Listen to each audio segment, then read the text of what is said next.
is visiting Made You Look today. Made You Look is filled with local handmade jewelry.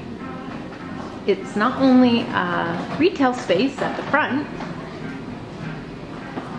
but they also are home to 20 resident goldsmiths who work out of the workshop in the back. My name is Sarah Dougal and I'm the owner of Made You Look, and we've been here in Parkdale since 2001, and we represent 100 local designers, and there are 20 talented jewelers who make their work right on site. What made you decide to start a shared studio space? So I did the jewelry arts program at George Brown College, and at the time I thought that I'd like to make jewelry for my living, and it was through doing the course that I learned that there was a real need for a creation facility. So back in 2001, there was nothing like this at all. The options for a maker was to work from a home studio, maybe collaborate with a couple of people in an industrial space of some kind, but there was no model for a working studio / retail setup. And so I basically dreamt up the idea to do this based on the need that I observed. Here was this community of really, really talented people who clearly knew how to make a product that, in my opinion, looked saleable and wearable and desirable, but nowhere to make it once they graduated and nowhere to sell it. This is before online stores existed. This was before people had websites. So we have to remember that as well, that this place was born at a different time. So I guess that's sort of the birthplace of our studio. And then since then, I have not been making any of my own jewelry at all. So I strictly became in the business of promoting others. Challenges you've encountered in running the shared space? So, setting up a shared environment, I think right from the get-go, there's a lot of letting go that has to occur.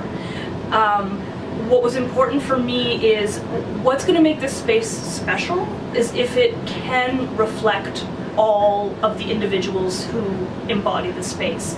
I don't think it would have been as successful if I came to this with some idea that I knew everything, that I had systems, that I had a plan that was mine and mine alone. I think the beauty of it is to let the people who are using the space help dictate how they would like it to be.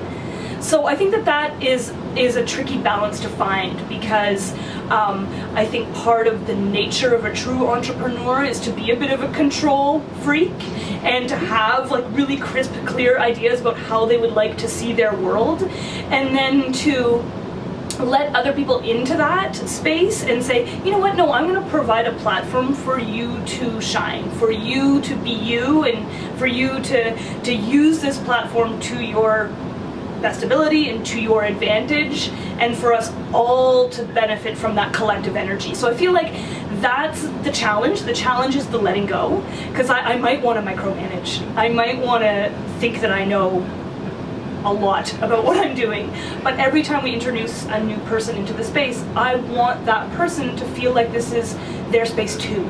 I don't want them to feel like they're joining my cruise ship, you know, that where they don't have a say. I just don't think that that's conducive for the creative juices to be flowing. So I guess that would be the biggest ultimate challenge. And then, I mean, I don't even think I can speak to nitty-gritties. I mean, the essence of a shared space is that you have to respect each other's tools, and, you know, that goes without saying. So I think, you know, all of those things are manageable. It's more just my own process of letting it flow. What changes have you seen in the last 5 years? So the interesting thing about running a retail store is it was set up based on the very fundamental beliefs of location, location, location, and having a beautiful store window, and having highly trained staff, and being open 7 days a week, and having a really high quality product. And those were all of the building blocks that I built my business on, and things that I really believe strongly in, and I was really careful about where we were locating. And then in the last chunk of time, 5 years, 10 years, with the increase in accessibility of online presence and shopping, it changed my method of speaking to my customers. At first I thought my method was with my store and the Queen car going by and seeing that beautiful store window. And now I understand that my number one method of communicating to my customers is on a computer screen, which is like a two-dimensional flat thing that people sit at, which is not the way I want to communicate with the world.